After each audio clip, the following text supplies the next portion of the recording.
hacen responsables por las opiniones emitidas en este programa.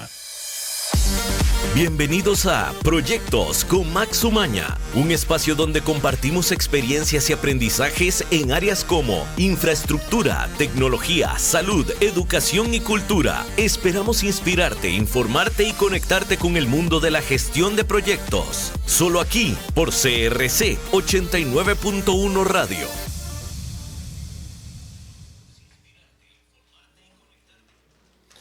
Buenas tardes, hoy sábado 6 de junio tenemos un nuevo proyecto, un nuevo programa Proyectos con Max Umaña. Yo soy Max Umaña, gestor de proyectos, y aquí tenemos para hoy un proyecto muy interesante, estoy seguro que les va a interesar a todos.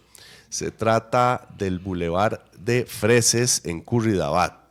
Y para este programa invitamos nada más y nada menos que a un arquitecto de tremenda experiencia. Y aquí nos acompaña el arquitecto Ramón Pendones de Pedro, quien acaba de llegar así, pero no les miento, hace un minuto en bicicleta, ¿verdad? Yo no le creía si iba a venir así con el clima medio peligrando, pero sí, aquí tenemos a Ramón en su bicicleta. Y bueno, ¿cómo estás, Ramón? Muy bien, gracias, Max, y gracias a todas las personas que nos escuchan. Y efectivamente, normalmente trato de desplazarme la mayor cantidad de días en bicicleta y hoy no podía ser la excepción, más por este tema tan importante que es el de crear ciudades más humanas. Bueno, qué interesante que también participes mucho a nivel personal en una filosofía, digo yo. Y bueno, para entrar en materia, para los que son de Curridabat y conocen, o los que pasan por ahí, cerca de, en Freses, había una calle ancha hasta hace un poco de años. ¿Qué fue lo que pasó ahí con esa calle, Ramón?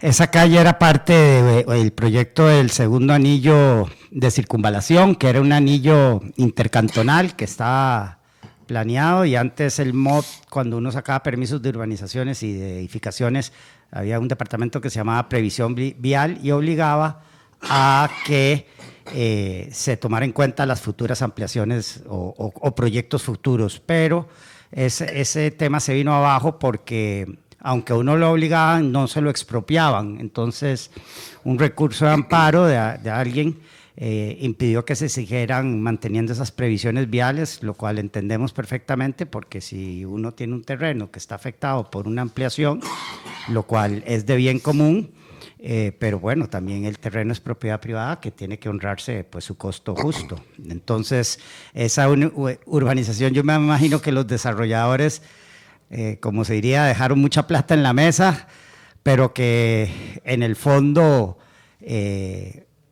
es un resultado que hasta es más provechoso para los mismos vecinos, ya que la urbanización en los dos barrios, Freses y Villarquira, cuando era una calle ancha, era una calle que estaba, digamos, a la libre, y sucedía un montón de situaciones que eran peligrosas para las personas, ¿verdad?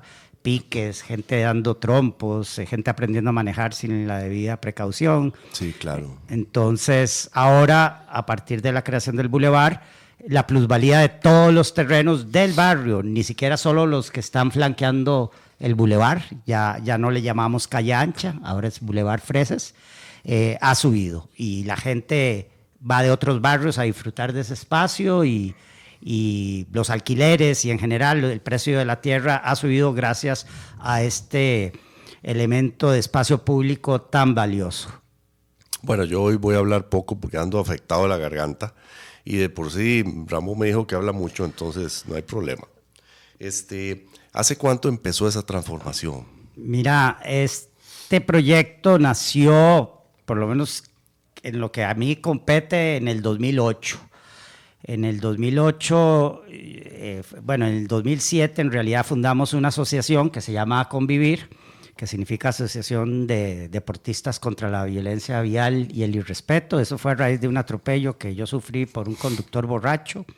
Entonces, entre 18 personas fundamos esta asociación, hoy somos más de 2,000. Y bueno, viendo proyectos importantes de infraestructura para promover una movilidad segura e inclusiva, planteamos varios proyectos. La ciclovía que se construyó desde la UCR hasta la Sabana fue un proyecto también que se germinó junto con otros colectivos a partir de este pensamiento. Y bueno, yo un día, atropellado todavía, pensaba que antes de hacer cosas fuera, digamos, de mi círculo inmediato a nivel físico, tenía que hacer algo por mi comunidad. Y nadie inventa el agua tibia. En Estados Unidos existía un programa, no he vuelto a ver nada de eso, que se llamaba Complete the Streets. Entonces nosotros, que se trataba básicamente lo mismo, de humanizar calles, de arborizarlas, de pacificarlas, calles en exceso anchas. Y esta pues tenía 20 metros de ancho como calle, para que después terminara en una calle normal o desembocando a la calle que va hacia el Taller Guave y hacia el Cristo de Sabanillo, que son calles de 14 metros a lo sumo. Entonces era una calle que no tenía ningún sentido ni ninguna utilidad que fuera tan ancha, más que para los comportamientos que ya mencioné. Entonces, como soy arquitecto y tenía las facilidades en la oficina, pues planteé un diseño conceptual gracias a la colaboración de mi firma entonces, OPB Arquitectos, y lo llevamos a la Asociación de Vecinos Viarquira y Freses, y después lo llevamos a la municipalidad cuando estaba Edgar Mora, y bueno, tuvo muy buena acogida.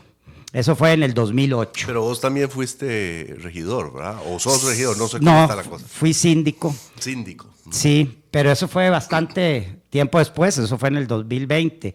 El proyecto, bueno, sufrió un montón de procesos, como todos estos proyectos, ¿verdad? Primero había que incorporarlo en el plan regulador, entonces, bueno, trabajamos en los talleres participativos donde se incorporaban las ideas de los vecinos en el plan regulador. Después tuvimos que ir a defender ese plan regulador al Consejo Municipal de entonces, y todo bien hasta ahí. Sin embargo, cayó como en un letargo, digamos, presupuestario, burocrático, lo que sea, y no fue sino hasta después que otros vecinos es como que yo llevé esa idea a la asociación de vecinos y ahí quedó y no germinó. Sí, yo seguí tratando de llevarla por el lado gubernamental local, pero después quedó la idea entre los vecinos y otros vecinos sin coordinar conmigo y sin tal vez ni conocer el proyecto que habíamos planteado desde A Convivir, también pensaron que era necesaria, en vez de esa calle tan ancha, tener un bulevar. Ese fue Roberto León, que yo creo que vos lo conocés, que iba a venir aquí. Desgraciadamente Roberto no pudo venir, y doña Emilia Zamora. Y por otro lado, ya la MUNI empezó a asignar presupuesto y contrató a una gente, a unos urbanistas, Tandem Arquitectos, y a unos facilitadores de talleres participativos, Toño Salas, para hacer justamente estos talleres participativos para que todas las personas vecinas de la calle ancha pues participáramos en crear por consenso la idea ya que se iba a llevar a cabo. Pero en un principio, entonces, fue un esfuerzo de vecinos y luego la municipalidad tomó las riendas. Sí, en principio, digamos, la idea nació de los vecinos, la municipalidad la adoptó, como te digo, hizo esos talleres participativos, se hizo un anteproyecto, pero otra vez volvió a caer en otro letargo digamos, burocrático presupuestario. Pero ya los vecinos estábamos con la idea que eso era lo que queríamos. Y ahí viene la parte más bonita, porque es justamente la presión de los vecinos y vecinas que logró que poco a poco la municipalidad, la empresa privada y fundaciones y otras organizaciones no gubernamentales fueran aportando poquito a poquito. Entonces el proyecto se fue desarrollando de forma orgánica, por decirlo así, bajo un concepto que en urbanismo se llama urbanismo táctico, que lo que se trata al principio es apenas con pintura de marcar lo que va a ser ese posible o ese eventual espacio público. Y bueno, primero se logró con una demarcación, después la municipalidad por la zona norte, en la frontera con Montes de Oca, por decirlo así, la frontera distrital, cantonal con Montes de Oca, ahí en el Parque Perros, ya hizo una pequeña intervención, unas macetas de concreto, unos volardos. Me acuerdo, sí. Y ahí participamos todos, ahí hay fotos en la página de Boulevard Freses, la pueden visitar. Boulevard Freses en Facebook, ¿verdad? En Facebook y en Instagram, y ahí pueden ver las fotos de todo el proceso. Y bueno, se hizo ese sector norte donde participamos y pintamos, pero otra vez todos los procesos como que se hacía iba todo a pasito tum tum, ¿verdad? Como dicen. Y entonces, pero todavía lo más bonito que sucedió, por lo menos para mí, fue justamente doña Emilia Zamora, un día se le ocurrió en el sector sur, que es por la parada del tren, poner al fondo, al puro sí. fondo, poner unas macetas para demarcar la curva. Entonces nos pareció genial la iniciativa de doña Emilia y Roberto, que es el gran motor del vecindario. Pues empezamos a hacer colectas, empezamos a comprar macetas de plásticos ahí en EPA, donde fuese, las pintamos, les pusimos reflectivos y fuimos demarcando lo que iba a ser el bulevar. Y ese fue el principio, que bueno, sufrió de mucha oposición también, ¿verdad? Yo supongo, a eso quería preguntarte sobre ese tema. Ahora, bueno, puedes decirme una vez, si hoy en día aún sigue habiendo oposición. ¿O? No, hombre, ahora, como te digo, la gente está felicísima. Hemos logrado un espacio más seguro, más inclusivo, más fresco. Es todo un éxito, todo el mundo ama el bulevar. Y bueno, y decime una cosa, ¿en qué consiste el bulevar? Antes era una plancha de asfalto, ¿verdad? Sí. Y ahora veo que hay un par de carriles de automóviles, etcétera, etcétera. ¿Cómo es? sí, digamos, esta idea de pacificar las calles y de completar las calles es poder democratizar el espacio público. Nosotros y todas las, digamos, los sistemas de movilidad pensados en el automóvil, que se llama carrocentrismo, invierte o mal invierte el 80% del espacio para el modo de transporte menos eficiente, más contaminante y el que transporta menos cantidad de personas. Bueno, en Costa Rica eso se ha ido revirtiendo porque el transporte público ha sido abandonado. Sí. Entonces, pero en realidad el automóvil ocupa el 80% del espacio, digamos, y en ley de Pareto, y mueve al 20% de las personas. En Costa Rica eso ya ha cambiado, se está llegando a un 40% de las personas se desplazan en automóvil, pero no sigue siendo la mayoría, siempre el transporte público transporta más cantidad de personas. Pero ha ido perdiendo, ¿verdad? Ha ido perdiendo y ese es un tema, es decir, no podemos tener ciudades más seguras, más inclusivas, más sostenibles si no enfocamos nuestros esfuerzos en el transporte público, porque cuantas más calles hagamos, lo que estamos es promoviendo mayor el uso mayor de los vehículos automotores. Entonces, se hizo la circunvalación norte, duró 3 meses, si acaso, ya está saturada. Ya está llena. Se va a hacer este tema, ya se quitó el último semáforo en los Atillos y bueno, ya no va a haber paradas en el circuito, pero en todas las rampas de entrada y salida va a haber presas, y vemos que cada Expo Móvil entran de 5,000 a 10,000 carros. Los vehículos eléctricos que por lo menos no contaminan en emisiones, contaminan de otro tipo de contaminación, no resuelvan el problema porque es una presa, y lo trágico es que en Costa Rica se mueve 1.3 personas por vehículo. Por vehículo, sí, nada más. Y donde va un bus que transporta 60, 80 personas, van 3 carros, es decir, van 4 personas. Es decir, es 10 veces más, hasta 15 veces más lo que se transporta en un bus. Entonces, es mucho más eficiente el transporte público que el transporte individual. Entonces, es esa mentalidad carrocentrista es la que tenemos que cambiar y devolverle la ciudad a las personas, que es sobre lo más importante. Nosotros siempre decimos ciudades para las personas, no para las máquinas, porque tenemos toda una serie de efectos colaterales por el abuso del automóvil particular, la contaminación sónica, el estrés, la presa, la violencia vial. Hoy justamente estaba viendo otro ahí en Grecia, otro altercado no puede ser. de otras 2 personas dándose con varillas. El otro día mataron a una persona Sí, solo por un una accidente. Todo el problema, además del sedentarismo, el gasto que se hace en combustible a nivel estatal, el gasto que hay en incapacidades, es alrededor del 3% del PIB, perdón, creo que es hasta el 6% del PIB. Lo que se pierde lo en que se presas. pierde en temas de violencia vial e inmovilidad.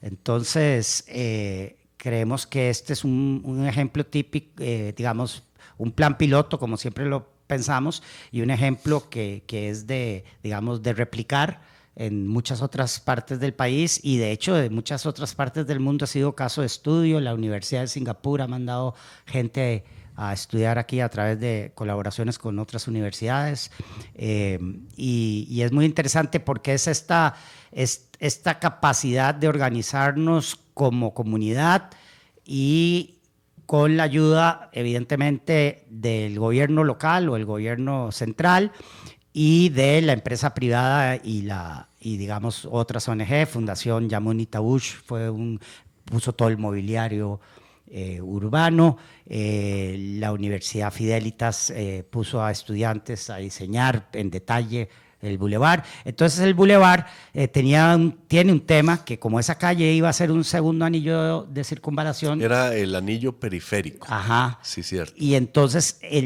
la base y la subbase están muy compactadas y son de puro lastre. Entonces no es fácil como llegar y poder sembrar cualquier tipo de especie, ni árboles continuamente, pero entonces, bueno, negociamos con la municipalidad de excavar donde más o menos pudimos indicar, donde no habían tuberías también, eso es de un lado del bulevar, y se sembraron árboles que pueden crecer. Ya tenemos árboles que están midiendo cercanos a los 10 metros, algunos. O sea, sí, quitaron desde luego la parte asfáltica en la zona de macetas. Y la parte de la parte de lastre. Y se puso tierra vegetal y eso. Y en las partes de los árboles sí se hizo un hueco profundo y se sustituyó con tierra vegetal para que pegaran los árboles. Y bueno, y ha sido todo un proceso lindísimo, cosas singulares. El tema del riego era difícil porque la calle es una calle, no es un parque. No es un parque. Entonces, a nivel institucional, Hacerle la municipalidad llegar el agua, sí. no había plano de catastro para que la IA diera la paja de agua, pero bueno, se logró. Ahora se están poniendo los basureros. Entonces, realmente ha sido un proceso exitoso en todo sentido y, como les digo, hasta económicamente es un proyecto que ha hecho que todo el barrio goce de más seguridad, más paz. La gente va más despacio, la gente respeta más a las personas a pie, los adultos mayores se pueden mover con facilidad porque tenemos los pasos a nivel de acera. Decime una cosa, esos pasos a nivel que se ven mucho en Costa Rica, ¿son un invento nuestro los ticos? ¿O No. se ven en muchos lados, en muchas partes? ¿Qué pensás de eso? Esos en urbanismo se llaman pasos pompeyanos. Pompeyanos. Si vos haces pones en Google pasos pompeyanos y vas a encontrar que en Pompeya ya existían. Existían. Claro, porque las calles en la Roma antigua y la época antigua no tenían sistema de canalización. Entonces la lluvia digamos, la escorrentía de la lluvia era sobre la misma calzada y cuando llovía mucho, pues la gente para cruzar la calle se mojaba. Sí. Entonces pusieron unas grandes baldosas que las ruedas de las carretas podían pasar. Es decir, los pasos pompeyanos eran como pequeñas piedras cuando uno cruza un río y de ahí ya viene el concepto. Entonces, no es de nosotros. Aquí realmente fue la Universidad de Costa Rica, si mal no me recuerdo, fue la primera en implementar estos pasos a nivel y son un éxito porque es una demostración de esa democratización del espacio, ¿verdad? De que la prioridad la tiene la persona a pie, como lo dice la ley de tránsito y como lo dice la lógica y el humanismo, sobre las máquinas. Y deben ser las máquinas las que tienen que parar para no atentar con la vida, porque eso se llama el deber de cuidado, que es otro concepto de derecho universal que aquí la gente no entiende y cree que porque alguien más vulnerable cometa una falta administrativa, el que puede causar mayor riesgo y daño, que eso se llama responsabilidad objetiva, tiene derecho a agredirlo, a echarle el carro y todo esto. Entonces, por eso es que muchos casos de atropellos, aún en vías de que ciclistas o personas a pie no pueden transitar, se ganan porque está el derecho a la vida y el principio de defender a la vida, claro, sobre el principio del derecho de vía. Es decir, es más importante el derecho a la vida que el derecho a la vía. Sí, aquí hay una mentalidad de que si uno en carro y va en la calle es mía y el peatón tiene que esperar a que yo pase, ¿verdad? Y en la realidad pues no debería ser, no es así. Bueno, ya veo que por ejemplo en algunas llegadas a rotondas se han puesto ya los famosos pasos pompeyanos, que a veces cuesta que algunos choferes se detengan cuando va a pasar alguien, ¿verdad? Eso tiene que tener cuidado porque es una realidad que tenemos que cambiar, ¿verdad? Y algo que dijiste hace un rato, nada más quería referirme a este asunto del transporte público versus hacer más carriles, como el caso de la circunvalación. Había un dicho más o menos así que decía, el hacer más carriles para resolver el problema de tráfico es similar a aflojarse la faja para resolver la obesidad. Exactamente, siempre decimos, es lo mismo que hacerle un huequito más a la faja, hacia la punta de la faja. Y ya resolví la obesidad. Sí, entonces, ya. Desgraciadamente, entre más campo vamos a tener más ganas de tener vehículo y desgraciadamente, pues este país lo que tuvo en los años 70, que yo recuerde, era un sistema de buses que funcionaba muy bien. Nadie necesitaba realmente tener así un carro a disposición siempre. Y bueno, de repente pues las cosas cambiaron en algún momento, yo creo saber, y bueno, fue así. Sí, y no solo eso, Max, imagínate que Costa Rica tenía un tranvía y tenía un tren interoceánico y fue la primera ciudad de América Latina con electrificación pública. Es decir, Costa Rica siempre fue un país muy visionario y que desgraciadamente, no sé, en las últimas décadas se ha perdido esa visión por el cortoplacismo y bueno, ahora estamos pagando eso y vamos a seguir pagándolo porque esto no se resuelve rápido. Por suerte ya el tren se aprobó, pero el tren no va a resolver todo el problema. Estamos claros. Y todo esto se basa en justamente lo que decías, de que cuantos más carriles, más se incentiva el uso del vehículo. Eso se llama, y eso es así en publicidad y en todos otros tipos digamos, de estrategias, se llama demanda inducida. Si uno quisiera que la gente ande más en tren, ¿para vos qué crees que tendría que pasar? Tiene que haber una fluidez, o sea, que la gente llegando a las estaciones del tren, tiene que haber una intermodalidad para que puedan desplazarse y llegar realmente a donde tienen que llegar. Exactamente, es decir, tiene que haber más trenes, en menor tiempo, más asiduos, que lleguen a más lugares. Si uno quiere que alguien haga ejercicio, digamos que la población como política pública haga más ejercicio, ¿qué es lo que hacen los estados y los gobiernos? Polideportivos, piscinas, esto. Si se quiere que la gente pues goce de cultura, pues se hacen exposiciones, entonces se induce la demanda.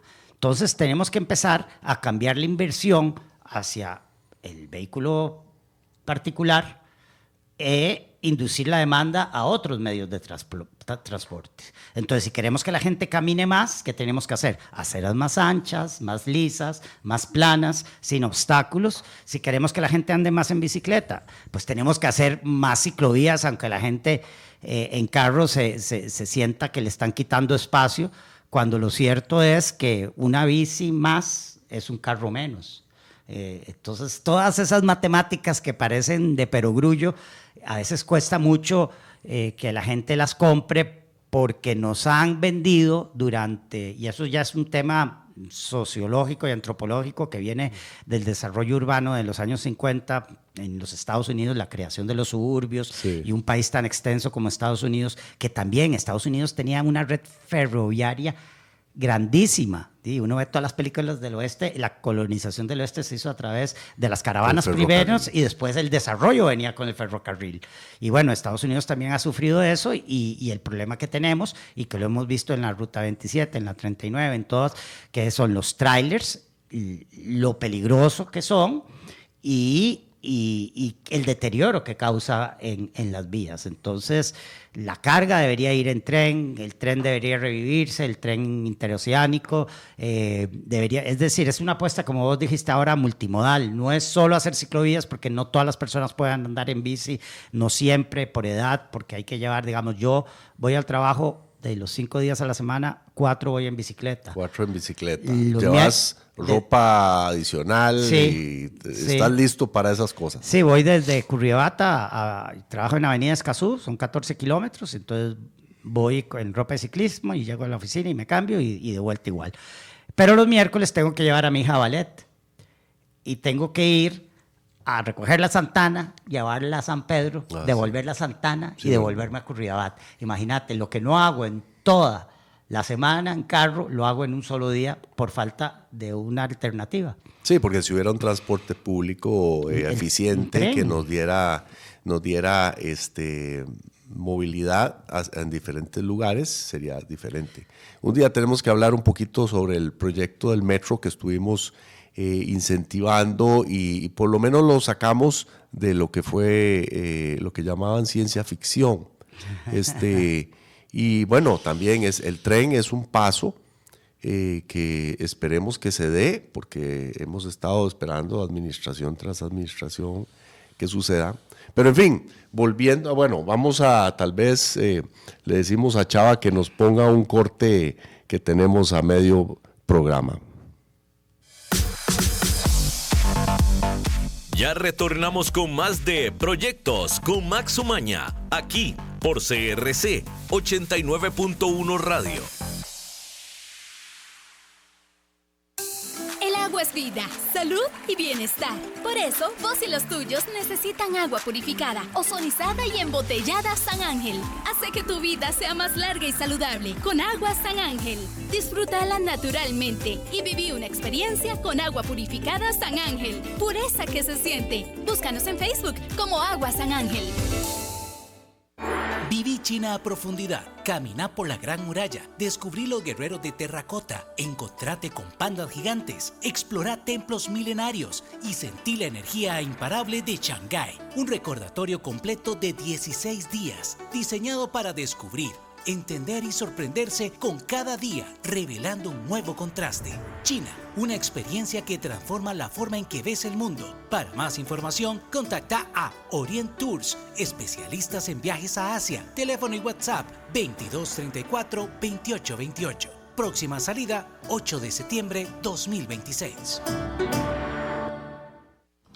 Es más fácil y económico prevenir que corregir. CETECOM existe para ayudar al sector bancario, hospitalario, instituciones gubernamentales y empresas privadas para dar un servicio de calidad y a un precio justo. Se especializan en la venta, instalación y soporte técnico de generadores eléctricos de todas las marcas a nivel nacional. Distribuidores directos de Deep Sea Electronics y Onis Visa. Búscalos en Ofibodegas Santa Rosa, local 18, WhatsApp 6196-1355 o visita cetecom.com. CETECOM, más de 26 años a su lado.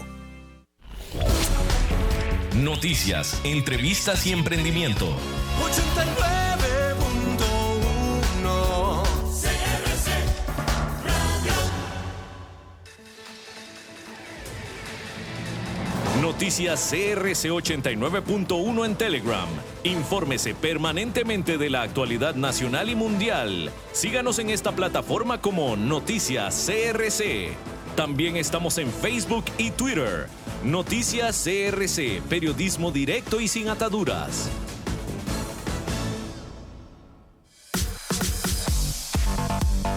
Proyectos con Max Umaña, donde compartimos experiencias y aprendizajes.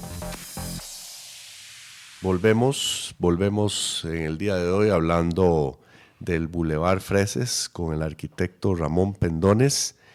Muy interesante todo lo que estamos hablando y es un proyecto que sale de la población principalmente y donde se suma también la municipalidad y otros actores.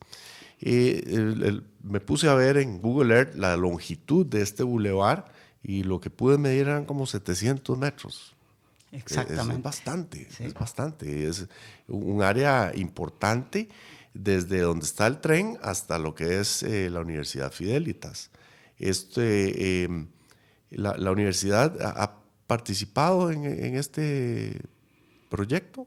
Sí, claro. La Universidad Fidelitas puso a unas chicas, estudiantes, bueno, no sé, yo con las que interactué fueron mujeres, las que vimos, pero no sé si habían chicos también, estudiantes de ingeniería civil, y ellas fueron las que hicieron, digamos, el plano en detalle del bulevar, porque la MUNIL tenía un anteproyecto y ya ellas hicieron el plano detallado. Como le comenté, la Fundación Yamunita Bush aportó. Y bueno, se suman la gente y todo el mundo quiere, digamos, entre los vecinos también contratamos, pero él también aportó de su lado un artista urbano que se llama Ryulk, que pinta como en colores los postes, nos pintó la caja, una caja eléctrica con el símbolo del búho, del bulevar, que es un búho. Pintó también las bancas y otros postes, y ahora otro artista donó una serie de obras que están colocadas ahí en el bulevar sobre la inmigración.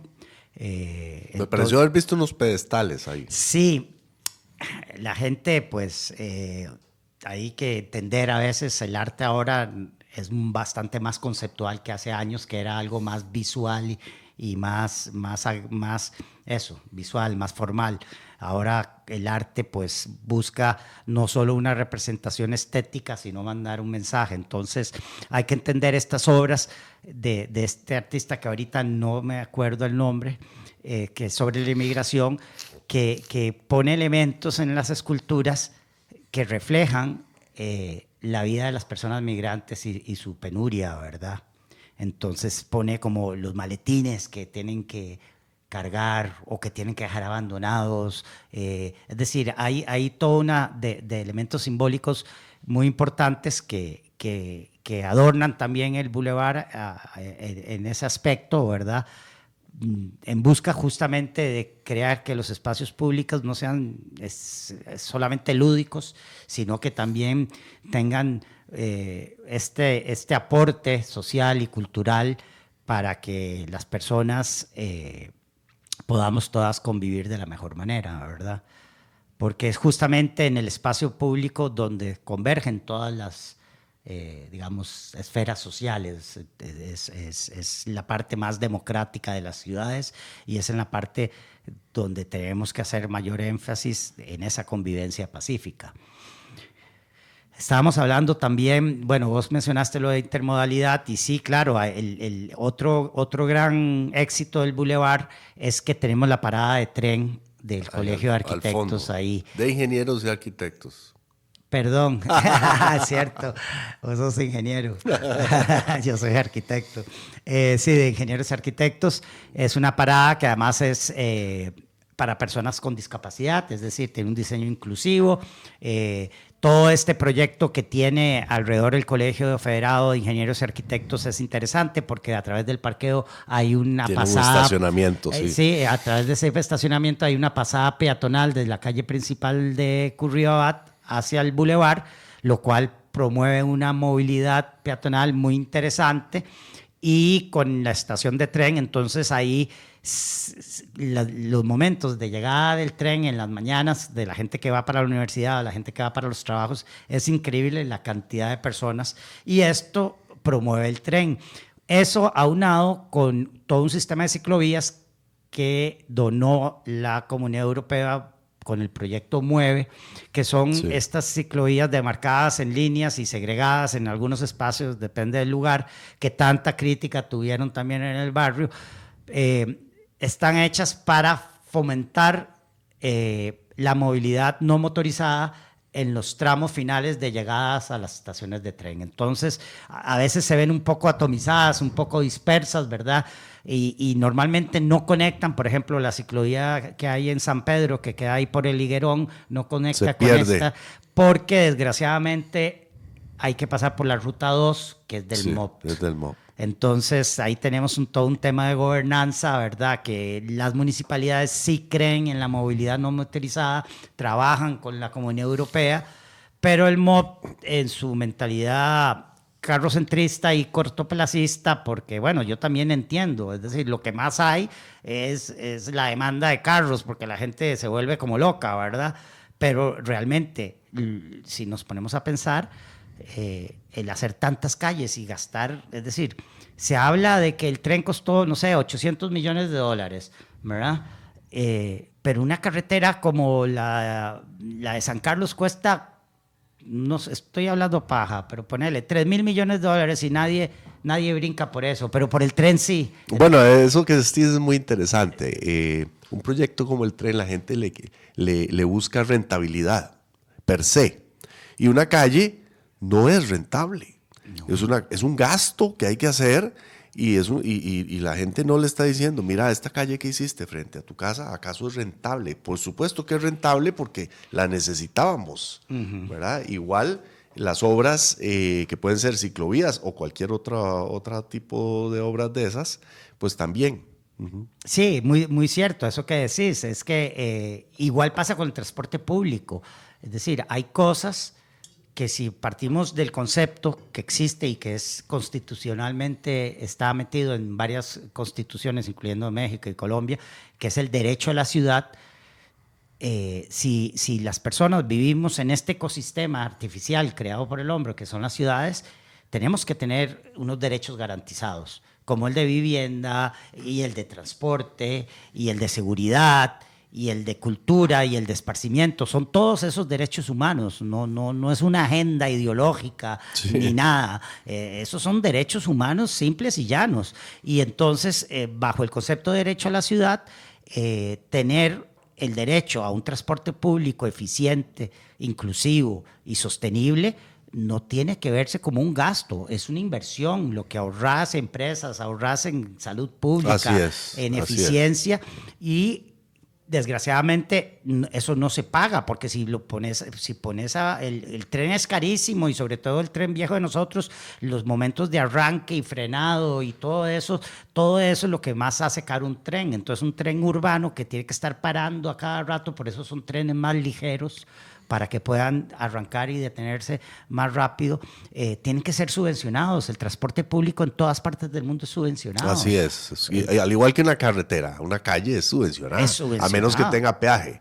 Sí, no que ya eso es concesión, que es otro esquema que funciona también. Es decir, y aquí, bueno, ha habido mucha satanización a las concesiones, pero yo no creo que las concesiones se deban satanizar per se, sino que bajo las condiciones en que se negocian esas concesiones, y sobre todo cuando concesiones como la 27, que se concesionó 40 años después, con una obsolescencia ya de facto, ¿verdad? De una vez obsoleto.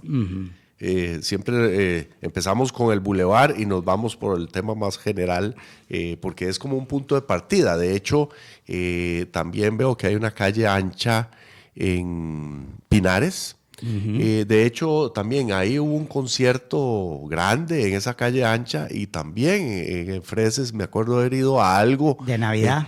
Sí. La municipalidad aprovechó esas zonas para hacer eso en su momento, no sé si lo seguirá haciendo, pero también veo que están empezando a transformar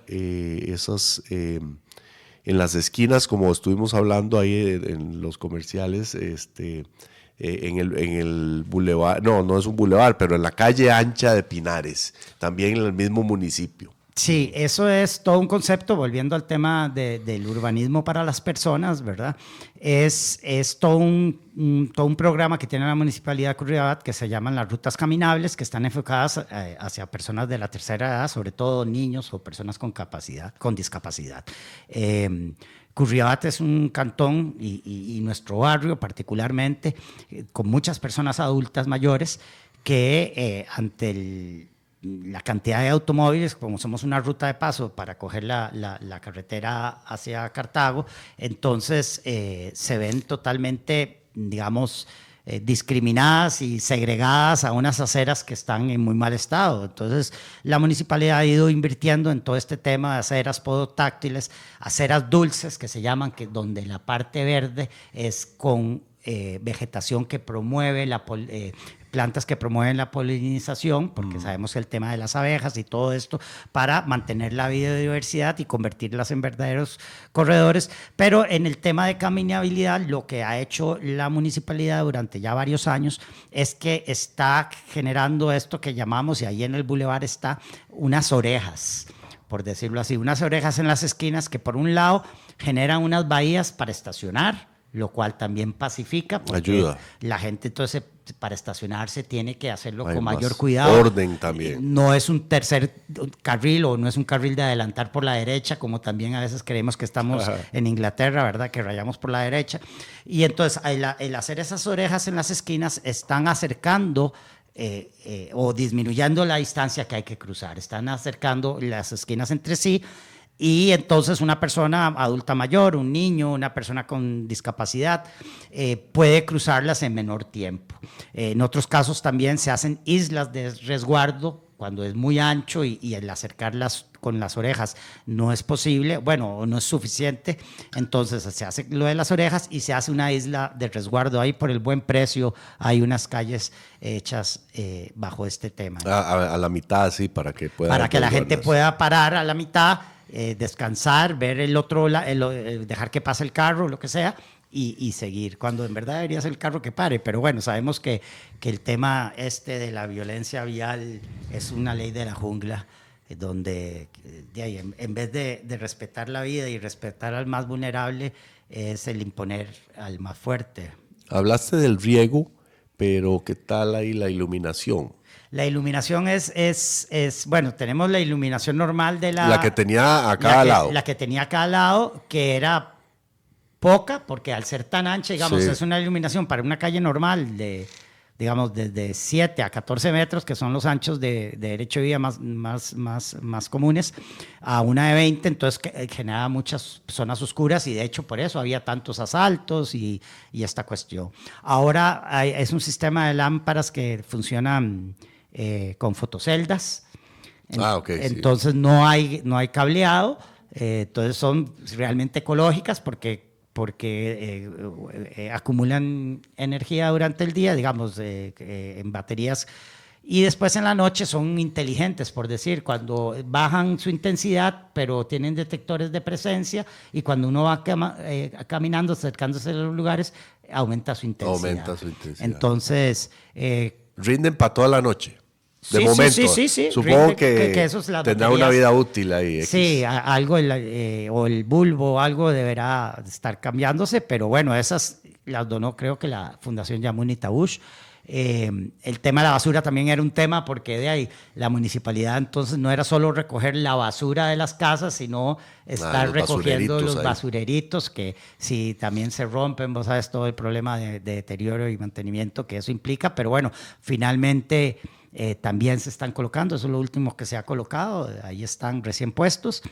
Entonces sí creemos que el bulevar es un buen ejemplo, que las cosas se pueden hacer si hay voluntad y si nos organizamos también como sociedad, como sociedad civil me refiero, también para proponer. No esperemos siempre que todo lo hagan los gobiernos locales o el gobierno central, que lo deberían de hacer, por eso pagamos impuestos y todo, pero hay que ser realistas y sabemos pues el castillo de Kafka, que es el tema de la gobernanza en Costa Rica. Entonces, creo que la participación además genera apropiación, genera sentido de pertenencia. Hoy defendemos ese bulevar. El bulevar está activado 100%, ya casi no han sucedido asaltos. Cuando hay alguien que deteriora algo, pues la gente defiende, digamos, la infraestructura.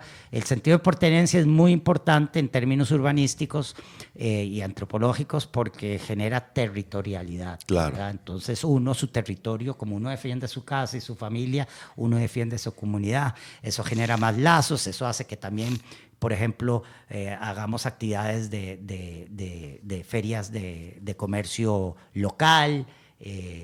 Entonces, todo eso logra una mayor cohesión social que creo que es muy importante en estos momentos que vivimos gran polarización en la sociedad.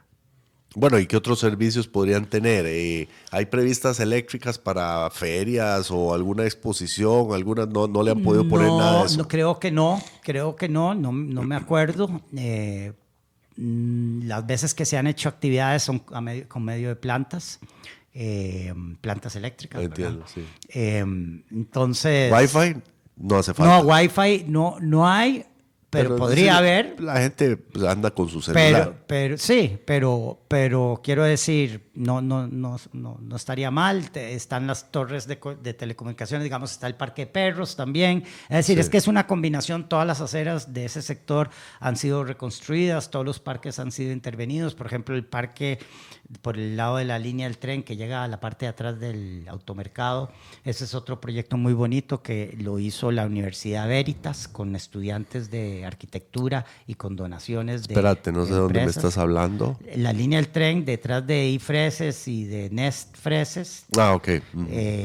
Ahí hay Sí, un parque acá al lado de la línea del Está tren. muy bien, muy bonito. El de la izquierda y el de la derecha también, pero no tanto. El de la izquierda en sentido este-oeste, ¿verdad? Yendo hacia San José. El de la izquierda ese fue intervenido por alumnos de, no me acuerdo ahora qué diseño, sí me acuerdo del taller que Luz Atelier y de otros profesores de la Universidad Veritas, donde los estudiantes hicieron los diseños y no solo los hicieron, sino los construyeron. Entonces, esas son todas iniciativas muy bonitas porque además involucraron a la sociedad. Yo fui con mis hijos a pintar la cancha de básquet y es una cancha de básquet que está abandonada y que ahora se utiliza. O sea, pintar unas líneas de una cancha de básquet no es cualquier cosa. Bueno, es como hacer un plano en escala 1:1. En realidad era más que pintar las líneas, era pintar la cancha de colores. Se mantiene, digamos, las líneas reglamentarias, pero en vez de ser un relleno de un color parejo, el relleno era de colores. Entonces, todo esto que es parte de ese concepto de urbanismo táctico es para suavizar también de alguna manera y amenizar, hacer más bonitos los espacios duros que normalmente rechazan a la gente y además son temas que generan mucha refracción de la luz solar, se llaman islas de calor. Entonces, todo lo que sea suavizar el espacio duro con sombra, con arte, con pintura, con zonas de descanso, todo eso ayuda a que los espacios se habiten y la mayor seguridad de un espacio reside en su ocupación. Con buena iluminación, con algún sistema de vigilancia, ya sea con cámaras, con presencia policial, pero sobre todo con activación, es cuando un espacio es seguro. Usted normalmente no va a ver un asalto a la plena luz del día en la Plaza de la Cultura, por decirte. Sí, era muy raro. Se sucede en los lugares oscuros, donde las cortinas, ya a cierta hora de la noche se cierran las cortinas, las calles están solas. Eso es justamente un concepto que se llama urbanismo del miedo, que nos han vendido la manera más fácil, que es encerrarnos en condominios y con cámaras, cuando en realidad si el espacio fuera abierto y compartido y habitado. Pero bueno, eso es otro tema que también causa... algún día los ticos podríamos vivir sin rejas Sí. y sin cortinas, porque las cortinas en un principio, bueno, sí, alguien llega a forzar más fácil si no hay cortina en un negocio, pero es algo que ya lo hacemos automáticamente, ¿verdad? Sí. Es una cosa impresionante. Yo debo felicitarlos a ustedes realmente como iniciativa que llevó a un esfuerzo incluso municipal, realmente, y a veces es una sola persona. En este caso, pues yo no sé, no vamos a ponernos a ver quién es el que tiene más puntos y quién fue el que más insistió, pero yo creo que realmente los vecinos hacen una gran diferencia y sobre todo también si hay una municipalidad que también se apunta a escuchar, por lo menos, y a ver cómo ayuda, entonces también es importante. Y entonces un proyecto como estos debería ser visto por otros municipios y otras latitudes para ver qué pueden fomentar en otros lugares de Costa Rica. De hecho, ahí, Max, es muy vacilón, porque justamente ahí, cuando acaba el Parque de Perros, empieza Montes de Oca. Y ahí antes no había una parte asfaltada. Yo hoy publiqué unas fotos de cómo era la calle en el 2008 y entonces justamente en la parte de Montes de Oca solo seguían 2 carriles y los otros 2 carriles estaban en lastre. Y actualmente, como eso pertenece a Montes de Oca, el bulevar no llega hasta ahí. Pero ¿qué hicimos con los vecinos del lado de Montes de Oca? Que eso es una división imaginaria y técnica, ¿verdad? Política. Pero bueno, existe. Pusimos las macetas que teníamos en el lado de Curridabat, las pusimos en el lado de San Pedro. Es decir, estamos procediendo a hacer el mismo urbanismo táctico que hicimos en Curridabat en el lado de San Pedro. Y hoy en la publicación alguien le preguntó a Domingo Argüello que para cuándo el bulevar en Montes de Oca. Y ya contestó que está en el presupuesto extraordinario, lo cual nos alegra mucho y yo sé que Domingo fue a la inauguración y él cree en el proyecto también, más que es una persona que por su discapacidad entiende mejor que nadie la necesidad de estos espacios. Entonces confiamos que pronto Montes de Oca complete el bulevar hasta la AMPM que está ahí por la Universidad Fidelitas. Bueno, se nos fue el tiempo, es increíble cuando uno habla de cosas tan interesantes cómo se va el tiempo y entonces yo te agradezco mucho, Ramón, por haber venido hasta acá y ahora te tenés que devolver en bici, creo que no está lloviendo. Por dicha. Entonces vas de vuelta, que es subiendo. Sí, ya vendré iré más despacio también. Entonces vas para el otro lado y a todos les agradezco su atención en CRC 89.1. Nos vemos de en 8 con otro proyecto. Muchas gracias, Max, y muchas gracias a todas las personas que nos escucharon. Y recuerden, las ciudades son para las personas, no para las máquinas. Gracias. Muy bien. Concluye Proyectos con Max Umaña. Te esperamos el próximo sábado a las 12 mediodía para seguir compartiendo experiencias que te inspiren y conecten con el mundo de la gestión de proyectos. Solo aquí por CRC 89.1 Radio.